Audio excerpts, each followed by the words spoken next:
এবং শুধুমাত্র অধিকার থেকে বঞ্চিত করার জন্য আমাকে এটা করছে। আমি আমার অধিকার ফিরে চাই। আমার স্বামী doctor Rezaul Karim সান্না, chairman tropical Holmes limited. আমাদের স্বামী স্ত্রীর সংসার অত্যন্ত ভালো ছিল। আমাকে তিনি অত্যন্ত ভালোবাসতেন এবং বিশ্বাস করতেন। এবং আমার স্বামী আমাকে কেন ভালোবাসতেন এটাই সবার জন্য কাল হয়ে গেল। তখন এই সাজ্জাদুল করিম শাহিন এবং ফাহাদুর রহমান সুহাস এরা চক্রান্ত করে, আমি বগুড়া ট্রপিক্যাল হোমস লিমিটেড শাখা অফিসের লিগ্যাল অ্যাডভাইজার পদেও ছিলাম।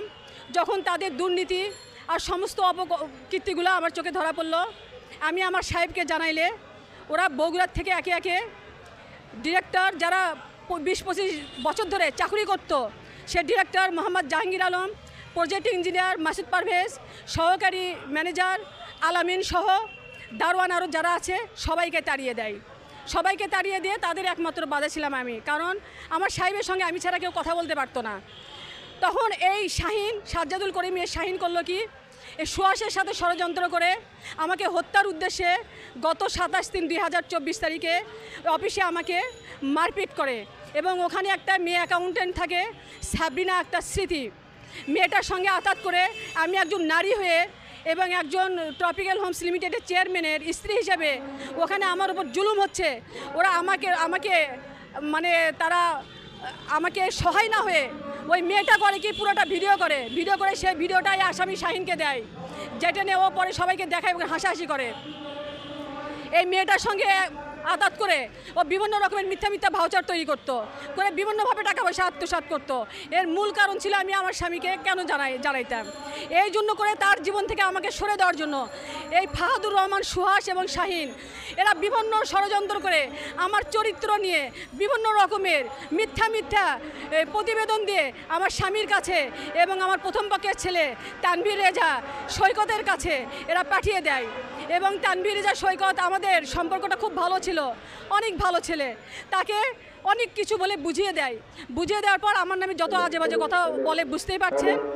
বলে দেওয়ার পর তারপর করে কি, তাকে বসে আনতে পারলেও আমার স্বামীকে কিছুতেই বসে আনতে পারে না। তখন তারা করে কি, হঠাৎ করে তারা ওই গত কয়েক মাস আগে আমার স্বামীর কম্পিউটার, তারপরে সুহাসার এই যে শাহিনের চক্রান্তে এর সঙ্গে ছিল ডিএমডি নুরুল হুদা, যিনি ট্রপিক্যাল হোমস লিমিটেডের ডিএমডি, তারও পরামর্শে এই আমার স্বামীকে বশ করে, মানে এই যে ছেলে তানভীর রেজাকে বশ করে এরা আমার স্বামীর কম্পিউটার, মোবাইল সব কিছু কেড়ে নেয়, নিয়ে আমার সাথে যোগাযোগ বন্ধ করে দেয়। শুধু তাই না, এগুলোই কেড়ে নেয় না, তার বডিগার্ড, তার কেয়ারটেকার, তার ড্রাইভার সহ তার সেবক যারা ছিল সবাইকে তাদের পরিবর্তন করে নতুন করে যোগ দেয়, যেন আমার সাথে কোনোভাবেই যোগাযোগ না করতে পারে। পুরো হেড অফিস জুড়ে এবং বগুড়া শাখা অফিসে সবাইকে বলে দেয়, আমার সাথে যদি কোনো মোবাইল দেওয়া কারোর মাধ্যমে চেয়ারম্যান স্যারের যদি যোগাযোগ করে দেয় তাহলে তার চাকরির সঙ্গে সঙ্গে বরখাস্ত হয়ে যাবে। এই ভয়েতে কেউ কথা বলে না। এবং আমার স্বামী 3 দিন,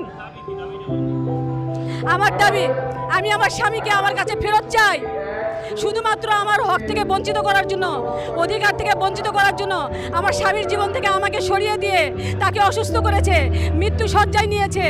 এখনও উনি কয়েকদিন থেকে ভীষণ অসুস্থ, স্কয়ার হাসপাতালে আছে, কিন্তু আমাকে যেতে দিচ্ছে না।